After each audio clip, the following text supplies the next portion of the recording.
Something on your mind you wanna talk about. Slip in Brandon's tub and talk it out. It's Hot Tubs, Hot Takes. Hot Tubs, Hot Takes.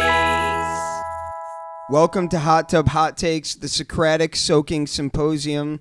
I am your host, and today we have a guest. Aria, can you pass me the note card with the guest? Ah! This is such a pleasant surprise. Today we are visiting with an old childhood friend, Dustin Benuni. Dustin, did you fart in the tub? Not yet. Okay. Welcome to the tub, Dustin. I heard a squeak. It's a, Oh, that was your foot. yeah, Okay. well, a foot, but what's the difference? Dustin, welcome to the tub. Thank you so much. What's been going on in your life since the past few weeks since I've seen you? Well, I recently submitted my applications to veterinary school, so that's a big milestone in my life. That's really the only important thing I've done. What about unimportant things that have happened in your life? I had some pulled pork this morning. It was a leftover, but leftover is my favorite kind of food. You had pulled pork before noon? Yes. Interesting. At 10 a.m. Okay. Mixed with barbecue sauce. How was it? It was very good. That's good. It was exactly what I needed. Well, Aria, can you pass me the sheet with the take? I just want to know what we're talking about. Interesting. We're diving into the realms of human psychology. Tell me if I'm wrong, but it looks like your take is disgust is a useless human emotion and should be discarded. I completely agree with that statement. Well, you made the statement. Well, I don't always agree with everything I say. Okay, well, you said that, and you agree with it. I stand by. Can you give me a 1 minute or so opening statement about why disgust is a useless human emotion and why it should be discarded? Yeah, well, I think that disgust is... It can be classified as emotion. Some people don't classify it that way. I would. But it's something that is culturally derived. It's something that is forced upon you from a young age. And I feel like you shouldn't just do what you're told just because you're told to. And by being disgusted by things just because you've been taught and bred that they are disgusting is kind of just following the duck in front of you, just walking along like ducks in a line. And you should take a closer look at what things are, why are they disgusting, why do they disgust you, and make a decision for yourself. Like, should I actually be disgusted by this? Is there anything actually wrong with this?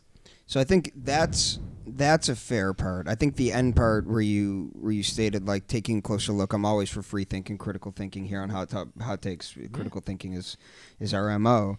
But the only question I have is, disgust is also has evolutionary origins, and it was kind of like pre-programmed into our DNA as a way to help humans avoid consuming things that might poison them or that might lead to death. A little bit differentiated from fear, which just prevents us from doing risky things. Disgust was a way for us to basically not get poisoned.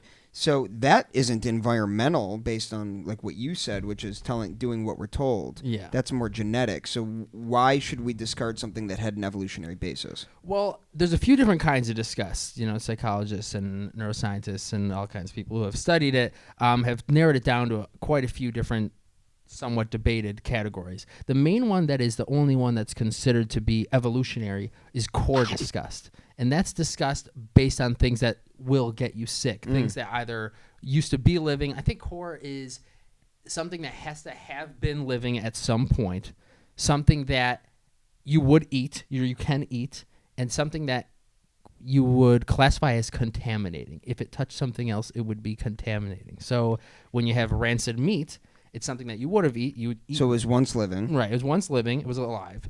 You generally, unless you're vegetarian, but, omnivores would eat meat. And if rancid meat, let's say, touched your salad, you'd be like, that's salad.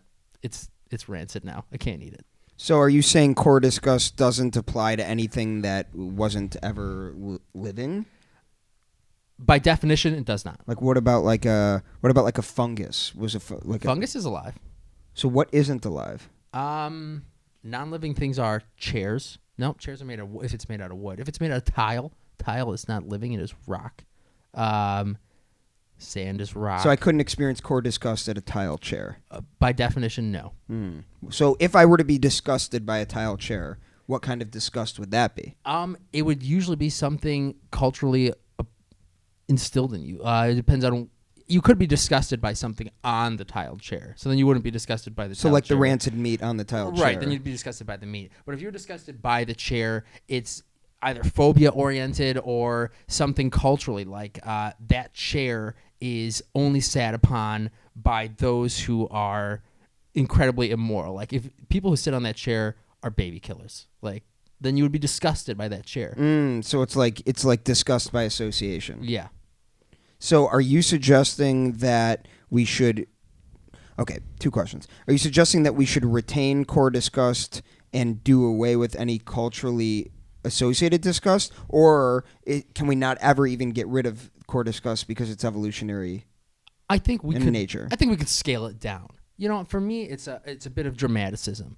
If, for example, I'll give you a good example. Okay. Yesterday I was eating a slice of Costco cake. Costco cake is delicious by definition. I can assure you of that.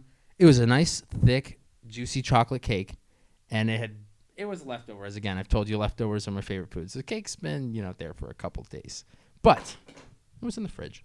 So I took a bite of this cake, the first bite of this cake I was looking forward to after my whole day, and you know what? It tasted a little off. I said, this cake tastes like mold. There's definitely mold in this cake. And so I took a closer look, and sure enough, there are little spiderwebs of mold hidden in crevices on the cake. And I wasn't disgusted. I wasn't grossed out and started gagging, being like, oh, it's gross, this cake. I was just really disappointed. So you're saying we need to do away with the dramaticized disgust, Yeah, I the mean, D like, squared. What's going to happen to me? I ate a piece of mold. You eat mold, you inhale mold in the air, airborne mold. It's not going to kill me. So It's do not you going to make think me people sick. are doing it for attention, or are they doing it because they're legitimately, like, they've taken an evolutionary mechanism for worrying about being poisoned and generalized it to things that actually won't poison them? I think it's both. I mean, it's culturally. I don't think anyone's doing it consciously for attention. And when someone's being like, "Whoa, anyone in this house gonna see that I ate mold? Don't think that I like mold because I don't. It's disgusting. I'm not gross." Which in a social context, if you're around different people and you don't find something disgusting that you should, people are going to find you disgusting.